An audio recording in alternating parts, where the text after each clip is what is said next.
I think we know what Jinbei is going to be once he joins the Straw Hat crew. He's obviously going to be a tactician. The reason why is because of what he did in this chapter, which completely surpassed all my expectations when it came to Luffy. Because Luffy as a character, he's someone, as we know, when he makes his mind up and he wants to do something, usually he doesn't. Nobody can talk him out of it. However, somehow Jinbei magically managed to make Luffy change his mind to the bigger picture and decide to make an alliance with Capone. That, I was like, whoa, what? Like, is this really the same Luffy? Because, think about this, what Luffy said in this chapter. He finds out all the details about Capone. He found out about Peckham's. He's fine. He's, safe for now, but he got injured. And Luffy's like, you know what, I want to go beat the shit out of this man. Just take him out and all that. But then Jinbei's like, Luffy, is it really smart to do that right now? I mean, shouldn't you form an alliance and deal with the big problem, which is Big Mom? And I'm like, is Jinbei actually negotiating with Luffy and thinking of a plan to make it to where Luffy can accept it? And Luffy did accept it. Like, whoa! Because what surprised me even more was that when this conversation was going on, it was stated amongst the Straw Hats that were in the Mirror World, like, oh, we already voted against it 4-2 and all that. Pretty much they knew Luffy would probably say, nah, let's not go with that. Let's just go beat the shit out of Capone and do our own thing. But no, Jinbei was able to talk some reason to Luffy, and Luffy saw the bigger picture in this chapter. So, Jinbei, I already see the role you're going to play. I mean, Jinbei is a powerhouse. He's very strong. We have seen him since he was first introduced that he is someone you do not want to underestimate because he will kick your ass. However, there is something else that we can add to his many different things we've seen from him, and that is to be able to convince Luffy to do things that actually make sense, and stuff that is reasonable. In this case, actually being able to talk Luffy out of something that could be very bad. So in this case, Jinbei talking to Luffy and already setting up the meeting with Capone, it just emphasizes the fact that Luffy really does trust Jinbei's word. He's willing to listen to him, but also Jinbei knows how Luffy's mind works and is able to actually make it to where Luffy will change his mind. So I just want to say, mad props to Jinbei. Mad props for being able to talk Luffy out of something and being able to allow him to make an alliance with Capone. Even though it's shaky, overall though, he's being able to talk Luffy into making an alliance. That, damn.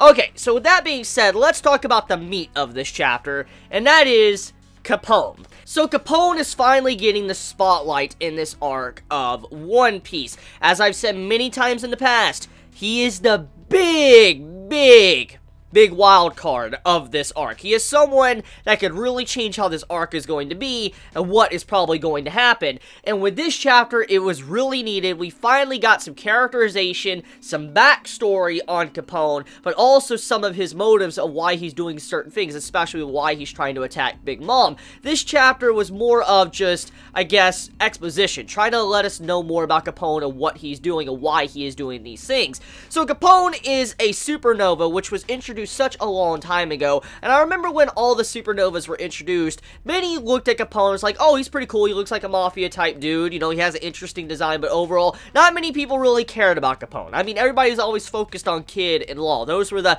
two big supernovas everybody was really focused on in the past, and it's funny to see Capone, which was someone that wasn't really noticed and not many really cared about, now to be the major spotlight of this arc, and someone that is very important to the survival of the Straw Hat crew and getting off this island. And I mean, I'm just gonna be completely frank right now, I still do not believe that Capone can take out Big Mom. Big Mom is a Yonko. She is very powerful. Yes, she has her flaws and weaknesses. We have seen that a lot throughout this arc. Now, we do know a little bit more about Capone's track record. We have seen it. We now have a little bit more details thanks to this chapter. I still do not believe that is probably enough to take down Big Mom. Maybe injure her, but not to take her down. I feel like there's just so much more to Big Mom we have yet to see that there's just no way in fuck Capone is probably going to be able to take her down, even with the help of the Straw Hat crew. Regardless, though, Capone is a huge asset in this arc because he is someone that actually has experience with being kind of like a weasel, someone that goes along and then chops off the head of the organization and allows the body just to wither and die. I really love that just, emphasis on that, how he loves just killing an organization from the head to the bottom. He just loves cutting off the head and just watching the body rot and just squirm around. That is a really cool trait to Capone, and it shows that he's not someone that just wants to become famous. He's not someone that just wants to, you know, get their spot and roll. It's like he doesn't want to become a Yonko. So, from his personality, all he really wants is chaos. He's someone that really likes chaos, and he's someone that loves riches and treasure from what we've seen from the character details we got in this chapter. So he doesn't necessarily want to become a Yonko unless something has changed, but overall he just cares about causing chaos and making people squirm. So, you know, obviously, just killing Big Mom off, that is going to cause a huge shift in the power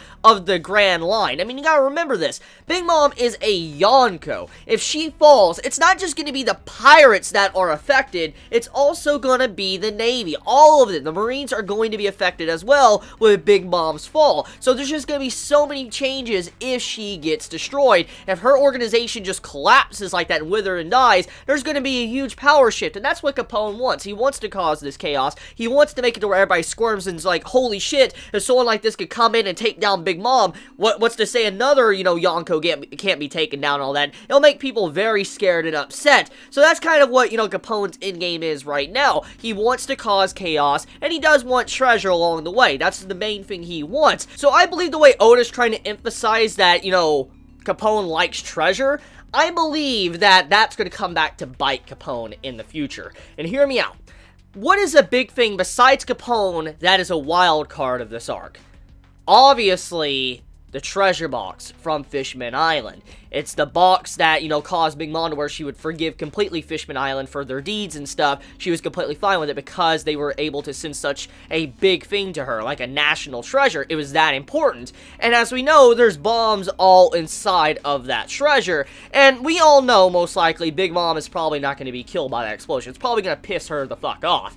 And what's to say that things don't go south for Big Mom, and somehow Capone steals her treasure, and he steals that box, okay? He steals that box, he opens it up, and then it blows up in his face. Or, even better, let's say he brings that box inside of his body, and he opens it up. That's gonna fuck him over. Because let's remember what we saw from his character a while back. I think about 20 or 30 chapters ago, when Sanji was first kidnapped. We gotta remember that when Sanji was inside of Capone's, you know, fortress, and Sanji had a cigarette hit the ground, remember Capone got really upset and he just started stomping out the cigarette. He's like, what are you trying to do, catch fire in this place? It showed that he didn't want fire in his body, because that is definitely his weakness. So, what's to say if a bomb wasn't brought into his body and it blew up, how bad that would fuck him over? So, I feel like that is going to be what's going to happen with the treasure box. I feel like Capone is going to steal that, and then he's going to open it up inside of him, and it's just going to completely fuck him over. I sense that happening. I really do, and I feel like that's going to cause some problems either between the Straw Hats and Capone,